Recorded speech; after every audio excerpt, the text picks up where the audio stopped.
আপনি এই লেকচারে বললেন যে আল্লাহ তাআলা জানেন যে প্রত্যেক মানুষ ভবিষ্যতে কোন কোন কাজ করবে। আমরা আমাদের ভবিষ্যতে কি করব, এই পৃথিবী কেন সৃষ্টি হয়েছে, আমি কোথায় পৌঁছাবো, আমি পরের মুহূর্তেও কি করব, সেটা আগে থেকেই ঠিক, তাই না? এখন পরীক্ষা শব্দটা কি এখানে সঠিক? কারণ আমরা যখন পরীক্ষা দেওয়ার কথা বলি যুক্তির সাথে, তাহলে পরীক্ষা এমন একটা জিনিস যার ফলাফল আগে জানা যায় না।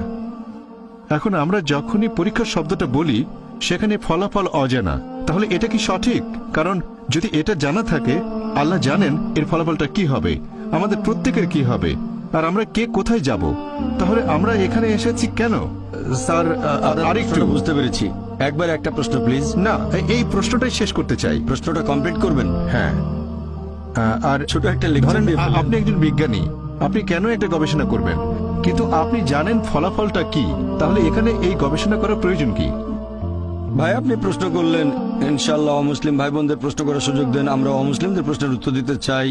ভলান্টিয়ারদের বলবো অমুসলিমদের সামনে নিয়ে আসেন। কোন অমুসলিম থাকলে আপনারা লাইন ভেঙে সামনে আসেন, আমাকে প্রশ্ন করতে পারেন, আমরাও সেটা চাই। ভাই মুর্তজা প্রশ্ন করলেন, যখন কোনো একটা পরীক্ষা নেওয়া হয় ফলাফল আগে থেকে জানা থাকে না, ফলাফল জানা থাকলে পরীক্ষা হলো কোথায়?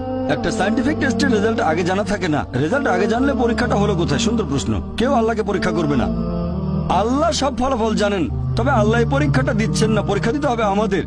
আমি আগে ফলাফল জানি না, আমি আমার ফলাফলগুলো জানি না, আমি জানি না বেহেশতে যেতে পারবো কিনা। যদি জানতাম বেহেশতে যাব, তাহলে আজকে কষ্ট করে মাদ্রাসায় আসতাম না। এই পৃথিবীর বিভিন্ন দেশে যায়, আমার অনেক পরিশ্রম হয়, আমি তো জানি না আমার জন্য বেহেশত নিশ্চিত কিনা। যদি জানতাম নিশ্চিত বেহেশতে যাব, তাহলে খালি খালি কেন ডাক্তারি ছেড়ে দিয়ে দাওয়া দেবো? আমি জানি না, আমি নিশ্চিত না যে বেহেশতে যেতে পারবো কিনা। আমি আল্লাহ তাআলার কাছে দয়া প্রার্থনা করছি, আমাকে দয়া করো, বেহেশতে দাখিল করো। আমি আল্লাহ তাআলার কাছে দোয়া করছি। এভাবে বলবো না যে আমি খুব ভালো দায়িতা বেহেশতে চলে যাব। যে মানুষটা পরীক্ষা দিচ্ছে সে আগে থেকে ফলাফল জানে না। আপনি জানেন না বেহেশতে যাবেন না দোজখে, আমিও জানি না, তবে আল্লাহ জানেন। আমি আমার লেকচারে একটা উদাহরণ দিয়েছিলাম। একজন টিচার যখন পরীক্ষা নিচ্ছেন, অনেক সময় টিচার ফলাফলটা অনুমান করতে পারেন। টিচার জানেন এই ছাত্র পরীক্ষায় ফার্স্ট হবে, তারপরে এই ফেল করতে পারে। তাহলে কি বলবেন যে আমি পরীক্ষা দিতে যাব না? পরীক্ষা দেবেন আপনি, টিচার পরীক্ষা দেবেন না। এখন বিজ্ঞানী যখন কিছু গবেষণা করেন, সেই বিজ্ঞানী আগে থেকে ফলাফলটা জানেন না, সেজন্য তিনি গবেষণা করেন। আল্লাহ সুবহানাহু ওয়া তাআলা কোনো বিজ্ঞানী নন, আমাদের নিয়ে গবেষণাও করছেন না। এটা ভুল ধারণা। আল্লাহ আমাদের নিয়ে এক্সপেরিমেন্ট